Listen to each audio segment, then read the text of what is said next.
भाई इंडिया में कुछ गदर तूफान कटने वाला है क्या? और अगर ये सही में हो रहा है तो समझ लो कुछ बहुत बड़े तरीके से इंडिया में चीज़ें चेंज होने वाली हैं। और ये मैं स्पोर्टिंग इवेंट की बात कर रहा हूँ। तो सबसे पहले मैं आपको ट्वीट दिखाता हूँ जहाँ पे आप देख सकते हो कॉनर मैग्रेगर का ट्वीट है। आप सब लोग इन्हें जानते हो कि बहुत ही इनफेमस बोल सकते हो उनको, पॉपुलर पोलराइजिंग फिगर है, इनके बारे में लोग बात करते रहते हैं। इनका रिकॉर्ड सब कुछ आपको पता होगा क्या इनकी हिस्ट्री रही है। अब यहाँ पे इन्होंने ट्वीट के अंदर बताया कि ये प्रीलिमिनरी अग्रीमेंट्स में है, किसके साथ? अंबानी फैमिली के साथ में। और यहाँ पे लिखते हैं कि ये फेस करने वाले हैं, मतलब अभी एग्रीमेंट के अंदर बात चल रही है, to face Logan Paul in a boxing exhibition in India. यानी इंडिया में एक बड़े इवेंट की बात हो रही है। और फिर लिखते हैं I have agreed I will then seek my return to the octagon. अब इससे हम क्या समझ सकते हैं? देखो, जैसे ही मैंने देखा ना, मेरे दिमाग में तुरंत ये सऊदी अरेबिया की फैमिली, जो कि बहुत रॉयल फैमिली है, आपको पता होगा सऊदी अरेबिया में कैसे बहुत सारे बड़े बड़े इवेंट्स होते हैं। मतलब पहले हम ऐसे देखते थे कि यूएस के अंदर या यूके के अंदर बड़ी चीजें होंगी, लेकिन क्योंकि उनके पास है पैसे, वो सारी जो बड़ी बड़ी अट्रैक्शन उसको अपनी कंट्री के अंदर लेके आना चाहते हैं। इस वजह से वहां पर बड़ी बड़ी चीजें होती है। और इसको आप थोड़ा बहुत कंपेयर कर सकते हो, जो हमने अभी इंडिया में देखा था अंबानी वेडिंग में, कैसे सारे बड़े बड़े नामों को लेके वो आए थे। और वो सिर्फ शादी के लिए तो नहीं थे, क्योंकि शादी के लिए इतना सब कुछ कौन करेगा, वो इसीलिए कि भाई हमारे बारे में लोग देखे बात करें, भाई उन्होंने जितने पैसे खर्च किए उनके लिए वो बहुत छोटी बात है। तो जिस तरीके से सऊदी अरेबिया में स्पोर्टिंग इवेंट होस्ट होते हैं, शायद कुछ अंबानी का भी ऐसा प्लान है आगे कुछ करने का, क्योंकि तभी कॉनर मैग्रेगर और लोगन पॉल में अचानक से क्यों इंटरेस्ट डेवलप होगा उनका, क्योंकि उनकी तो बिल्कुल अलग ही बिजनेस उनका है, कभी इस तरफ तो उन्होंने सोचा नहीं है। तो अगर सऊदी अरेबिया के लोगों की तरह अंबानी की फैमिली ने भी सोच लिया कि भैया हम भी चलो कुछ ऐसा करते हैं कि हमारी फैमिली के बारे में बात हो, हमारे इंडिया के बारे में बात हो, यहाँ पे वो किस तरीके से इकोनॉमी, तो सब आपको पता है। फिर इसके पीछे बहुत सारी जो बिजनेस सब कुछ इन्वॉल्व हो जाता है, काफ़ी सारी आई बॉल्स आती हैं। तो भाई फिर सिमिलर चीज़ें अब आगे और स्पोर्ट या इवेंट्स से भी रिलेट कर सकते हो। और मैं क्या कहना चाह रहा हूँ वो आपको समझ जाना चाहिए, क्योंकि समझने वाले को इशारा काफ़ी और बच्चे को गुब्बारा काफ़ी। बाकी लोगन पॉल ने भी इसको अपनी इंस्टाग्राम की स्टोरी में पोस्ट किया। अभी बहुत ही इनिशियली चीज़ें चल रही है, पता नहीं क्या होगा क्या नहीं होगा, लेकिन एक कुछ बड़ी चीज़ों की तरफ लीड कर सकता है। और वेलकम है आपका वॉइस ऑफ रेसलिंग के एपिसोड नंबर 572 में। भाई साहब, ये केविन ओवंस को जरा कोई रोक लो। मुझे तो लग रहा है बस एक आध महीना और है, ड्रू मैकिंटायर पीछे चले जाएंगे इनके। केविन ओवंस ने कुछ ट्वीट्स किए फिर से लगातार। सबसे पहला ट्वीट आपको दिखाता हूं, जहां पे उन्होंने ब्रेट हार्ट, शॉन माइकल्स और फिर खुद की फोटो डाली है, और सबके पास ही विंग्ड ईगल चैंपियनशिप है। दूसरी है वो फोटो है जिसके बारे में मैंने इससे पहले जब केविन ओवंस का ट्वीट दिखा था तब बात करी थी, जहां पे आप देख सकते हो ट्रिपल एच के साथ है केविन ओवंस। और वही है जब ट्रिपल एच ने केविन ओवंस को जिता दिया था सेथ रॉलिंस को धोखा देके। और उसके बाद तो भाई साहब केविन ओवंस ने जो फोटोशॉप किया है, जो अपनी ग्राफिक डिजाइनिंग की स्किल्स दिखाई हुई है, वो कुछ अलग ही लेवल पर है। सबसे पहले आप फोटो ही देखो, यहाँ पे आप देखोगे तो जो कोडी रोड्स है, जो एक्चुअल चैंपियन है, एक्चुअल चैंपियन नहीं है वैसे, अभी कैप्शन के ऊपर आएंगे, यहाँ पे आप देख सकते हो ये विंग्ड ईगल चैंपियनशिप आ चुकी है, मुंह में लग गया है। मतलब जो कोडी रोड्स का चेहरा है उसमें मुंह को रिप्लेस कर दिया है बिल्कुल टेप वे मार के केविन ओवंस। और सीएम पंक के ऊपर तुमने क्रिसमस ट्री क्यों चिपका दिया, पता नहीं उनसे भी उनको जो है प्रॉब्लम है, यहाँ से लग रहा है। और फिर कैप्शन में आप देखो वो प्राउडली अनाउंस कर रहे हैं, कि ऑफिशियली अनाउंस करते हैं कि वो अपने मैचेस में compete करने वाले हैं, जो कि हैं your new true WWE champion. ये हॉलीडे जो लूप चल रहा है उनका, फिर उन्होंने थोड़ा सबके बारे में बात कर दी, यहाँ पे सबको ही लपेट दिया उन्होंने। और इन इवेंट्स के अंदर वो फीचर करने वाले हैं। तो मुझे लग रहा है कि शायद वो लाइव इवेंट्स के अंदर आएंगे, लेकिन अब ऐसे तो आ नहीं सकते, क्योंकि उनको कोई ऑफिशियली तो आधिकारिक चैंपियन बनाया नहीं है, और वो नहीं बनाया तो वो कैसे आएंगे फिर। तो उन्होंने इसको थोड़ा इस तरीके से प्रमोट भी करते हैं क्योंकि वो इन इवेंट्स का पार्ट बनेंगे। तो ये भाई केविन ओवंस तो बस अलग ही जा रहे हैं। और कर भी किसके साथ रहे हो भाई? बेचारा कोडी रोड्स एकदम सीधा साधा, वो तो कुछ बोलता भी नहीं है। पहले वैसे मुझे लग नहीं रहा था, लेकिन अब जरूर मैं कहना चाहूंगा कि कोडी रोड्स ने गलत बंदे के साथ बहुत गलत बंदे के साथ जो है पंगे ले लिए। सैटरडे नाइट्स मेन इवेंट की व्यूअरशिप भी हमको पता चल चुकी है, क्योंकि ये कोई पीएलई तो था नहीं, इसको टीवी पर कर रहे थे। तो एनबीसी के ऊपर जो नंबर्स आए हैं वो तो यार रॉ स्मैकडाउन के जैसे ही हैं, 1.59 मिलियन व्यूअर्स। और पीकॉक के ऊपर भी 700 के आए थे। तो टोटल जो व्यूअरशिप बनती है ये 2.3 मिलियन है। और इससे हमको ये पता चल गया कि सैटरडे नाइट्स मेन इवेंट कोई पीएलई नहीं है, और ये कोई रॉ का वीकली या स्मैकडाउन का वीकली शो नहीं है। इसको थोड़ा मिड में कहीं रख सकते हैं। हाँ, इस बार मैं जरूर कहूंगा कि फैंस की एक्सपेक्टेशन ज्यादा थी, तो उस हिसाब से लगा नहीं कि कोई बहुत धांसू चीज है। लेकिन मुझे लगता है कि अभी रॉयल रंबल से पहले करेंगे तो शायद वहां पे कुछ अच्छी बड़ी चीजें हो सकती है, क्योंकि WWE जब इसको बार बार लेके आ रही है तो इसके पीछे अच्छा खासा पर्पस उनका होगा। आज एनएक्सटी में भी भाई एक बहुत ही खतरनाक स्पॉट था, तो ये तो मुझे शेयर करना ही था आपके साथ। जो ईथन पेज है वो वापस वापस आ गए हैं। थोड़ा बहुत उनके ट्विटर को देख के लग रहा था भाई बंदा क्या है, क्या उसको हो गया। किया क्या है इन्होंने, अटैक तो किया जिवान के ऊपर, और भाई जिस तरीके से उनको मारा है, उनके मुंह से खून की पिचकारियां निकली हैं, वो पूरी चेयर वेयर उनको लगा के। यूजुअली हमको एक हंसता खेलता ईथन पेज दिखता है, लेकिन आज कुछ ऐसा था नहीं। उनकी जो कैरेक्टर डेवलपमेंट है वो भी सही चल रही है। बाकी ओवरऑल एनएक्सटी की पेस जो है हमेशा ही सही भी रहती है, लेकिन ये कुछ ऐसे ऐसे स्पॉट्स दिखा देते कि लगता है वाह ये, क्योंकि अभी प्रोफेशनल रेसलिंग में क्या हमको लगता है कि बहुत सैचुरेटेड हो गया, अब और अलग क्या स्पॉट्स होंगे, फिर ऐसे देख के लगता है कि हाँ भाई अभी तो बहुत सारी क्रिएटिविटी बाकी है, क्योंकि अब तक तो हमने विंस के ब्रेन के हिसाब से ज्यादातर चीजें होती हुई देखी है। ये स्टैट है 2024 का, जहां पे आप देख सकते हो कोडी रोड्स ने 97 में से 94 मैचेस जीते हैं। फिर दूसरे यहाँ पे बियांका ब्लेयर है, एले नाइट और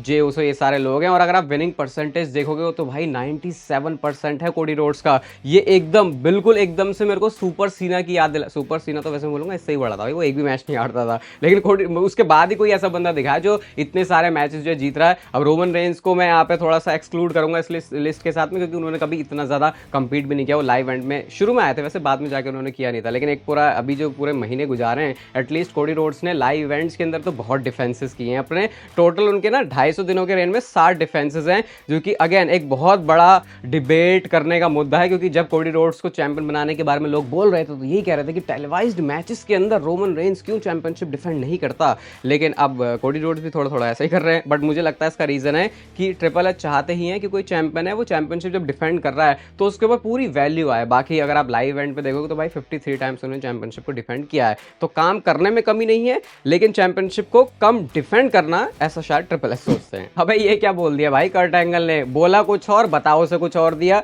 तो कर्ट एंगल कहते हैं कि भाई एक बहुत ही स्पेशल और कॉम्प्लिकेटेड बंदा है विंस मैकमैन, ठीक है, बहुत ही स्पेशल इंडिविजुअल वो है, और मुझे लगता है कि वो हेल जाने वाला है जब वो मर जाएगा, ऐसा उन्होंने बोला। अब ये तो देखो ज्यादातर चीजें इंटरव्यू से लोग सुनते नहीं है, तो ऐसे लिख दिया बस ये ट्विटर पे। इसके बाद भाई कर्ट एंगल को जवाब देने आ गया था, भाई मैंने तो तारीफें भी करी हैं विंस मैकमैन की, तुमने मेरी बातों को इस तरीके से क्यों दिखा दिया कि जैसे कि मैं कह रहा हूँ कि वो मर जाएगा तो उसके बाद वो सीधा नर्क में जाएगा, इस तरीके से नहीं बोला मैंने। तो कर्ट एंगल यहाँ पे थोड़ा सा डिफेंड करने लगे, लेकिन लोग बड़े खुश हो गए भाई इतना सुन के कि चलो भाई किसी बंदे ने तो खुल के बोला है विंस मैकमैन के बारे में। यार विंस बंदा ही ऐसा है, उसके काम तो अच्छे हैं बहुत सारे, क्योंकि आज जो हम ये सब देख रहे हैं कर रहे हैं वो किसकी, वो विंस की वजह से, उस बात में कोई डिनाई नहीं कर सकता। लेकिन फिर वैसे काम भी है कि लगता है भाई फिर क्या ही है बंदा। आई थिंक अब मैं इस बात के ऊपर अग्री कर सकता हूं कि जब भी कोई बंदा हील सुपरस्टार बन रहा है तो सबसे बढ़िया वही यूज कर रहा है अपना सोशल मीडिया अकाउंट। और उसका एग्जांपल एक और है, ये कोफी किंगस्टन का आप ट्वीट देख सकते हो। कहते हैं मैंने बहुत सारे लोगों को देखा भाई कि तुम जो है डिसअपॉइंटेड से हो रहे हो कि यार तुम रॉ में नहीं आए हैं, ऐसा क्यों हो गया। तो उन्होंने उसका आंसर पता है क्या दिया, कहते हैं यार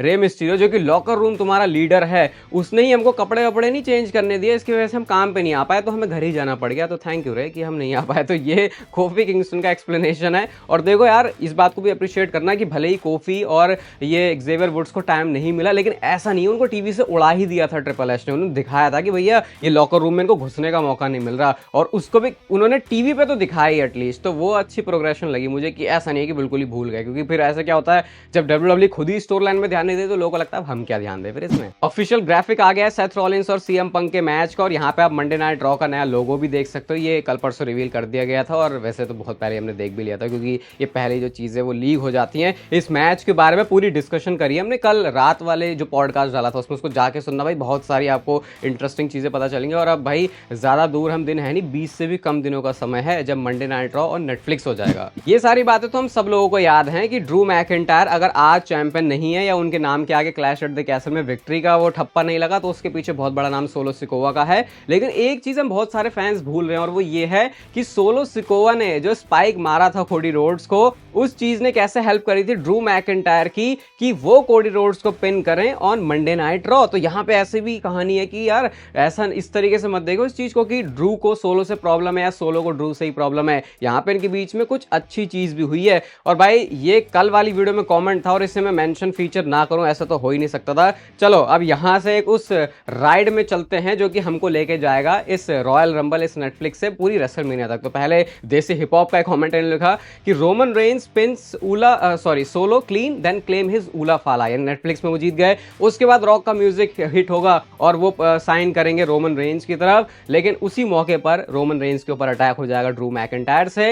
रॉक ले लेंगे वो वाली ऊला फाला और वो पहन लेंगे, यानी कि रोमन के क्लेम करने के बाद भी वो ऊला फाला उनको मिली नहीं। इसके बाद रोमन और ड्रू का मैच होगा, रोमन रेंज ड्रू को पिन कर देंगे रॉयल रमन में। ये बात थोड़ी सी मुझे डाइजेस्ट नहीं हुई, क्योंकि भाई फिर ड्रू मैकिंटायर अभी जो कर रहे हैं ऐसे तो मैं उनको पिन होते हुए नहीं देखना चाहता, वो भी ऐसा लग रहा है किसी दूसरे की स्टोरी में। उसके बाद रॉक आएंगे और अटैक हो जाएगा उनका, मतलब जेकब फाटू भी उनके ऊपर अटैक कर देंगे। फिर रोमन वर्सेस जेकब फाटू का match at Elimination Chamber, and then Roman Reigns Jacob Fatu को हटाएंगे और फिर फाइनली जो फाइनल बॉस है वो अटैक करेगा रॉक के ऊपर, और वहां से Roman Reigns versus rock eight WrestleMania for ऊला फाला। तो ये WWE की डायरेक्शन हो सकती है इसको लेके जाने की एट रेसलमेनिया। देखो बहुत सारी थ्योरीज है, ये नहीं है कि ये कुछ सही है या कुछ गलत है, अपने अपने हर किसी के थॉट्स हैं। बाकी पॉडकास्ट जाके आप शाम वाला फिर से सुनना, उसमें तो बहुत डीप डिस्कशन की हमने इसके बारे में। तो देख लो भाई कितने सारे जो सिनेरियोज है वो क्रिएट हो सकते हैं, और अगर ये बेस्ट रेसलमेनिया 41 नहीं बन रही तो फिर भाई क्या है, इतने सारे ऑप्शंस और अनप्रेडिक्टेबल भी कितना है मामला। यूएसए नेटवर्क को तो भाई देखो हो गई है तगड़ी वाली प्रॉब्लम ही। मैं भी सोच रहा था यार कि मंडे नाइट और नेटफ्लिक्स पे जाने वाली है, और यूएसए नेटवर्क पर ये चिल्ला चिल्ला के बोल रहे हैं कि भाई रॉ अब नेटफ्लिक्स पे जाएगी,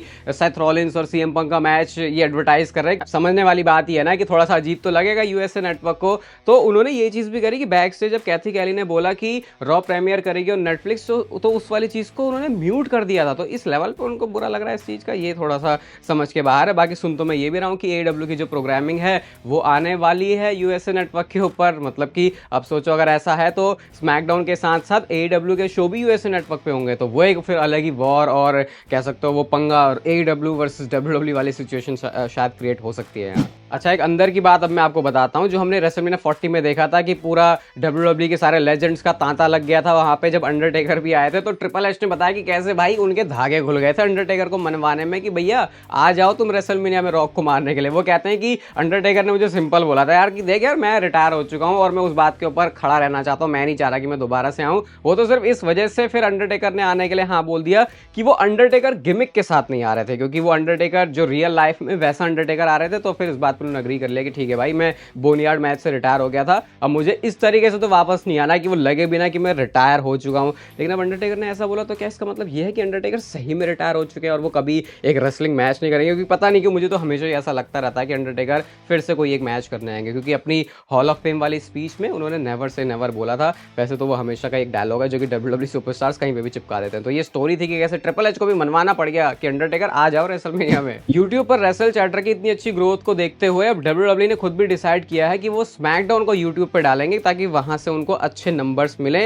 अगर आपको ये मजाक लगा तो ये मजाक बिल्कुल भी नहीं है, हाँ पहली वाली लाइन जरूर मजाक है। स्मैकडाउन यूट्यूब के ऊपर आने वाला है, तो ऐसा कुछ पंगा पड़ रहा है कि मतलब मोस्ट कंट्रीज की बात हो रही है, नॉट एवरी कंट्री की बात हो रही है, कि सीन कुछ ऐसा है कि स्मैकडाउन के लिए वो स्लॉट नहीं होगी जो मूव होगा बाकी सारी जगहों में। जब पूरी जो प्रोग्रामिंग हो नेटफ्लिक्स पे आ जाएगी तो फिर एक ऐसा भी स्लॉट बच रहा है जो कि WWE को फोर्स करेगा स्मैकडाउन को सिर्फ यूट्यूब पर ही डालने के लिए, क्योंकि ये आई थिंक 3 जनवरी का जो स्मैकडाउन का एडिशन है वहां पे ऐसा होगा कि बहुत सारी कंट्रीज में यूट्यूब के ऊपर आएगी स्मैकडाउन। बड़ा वियर्ड लग रहा है, उसमें कमर्शियल्स वगैरह भी कैसे होंगे। वैसे जब अभी यूके में आई थी ना, कहीं तो आई थी SNME जो मैंने आपको बताया था सैटरडे नाइट स्पेन इवेंट, वहां पे सिर्फ कमर्शियल ब्रेक करके उन्होंने स्क्रीन पे एक टेक्स्ट लगा दिया था। देख लो भाई दिख रहा है WWE को भी कि यूट्यूब में अच्छी ग्रोथ होती है ना, अच्छी ग्रोथ होती है। मैंने पहले बहुत सोचा कि यार इसको दिखाऊं या फिर ना दिखाऊं, लेकिन फिर मुझे लगा कि यार जिसको पता है वो ठीक है, जिसको नहीं पता वो भी ठीक है। तो ट्वीट ये है जहां पे रॉ बिफोर नेटफ्लिक्स और रॉ और नेटफ्लिक्स, तो क्या चेंज आ जाएगा वो आप देख सकते हो कि एडम पियर्स कुछ और ही बन चुके हैं। बहुत ही ज्यादा इसमें ह्यूमर घुसेड़ घुसेड़ के मारा जिस भी बंदे ने ट्वीट किया,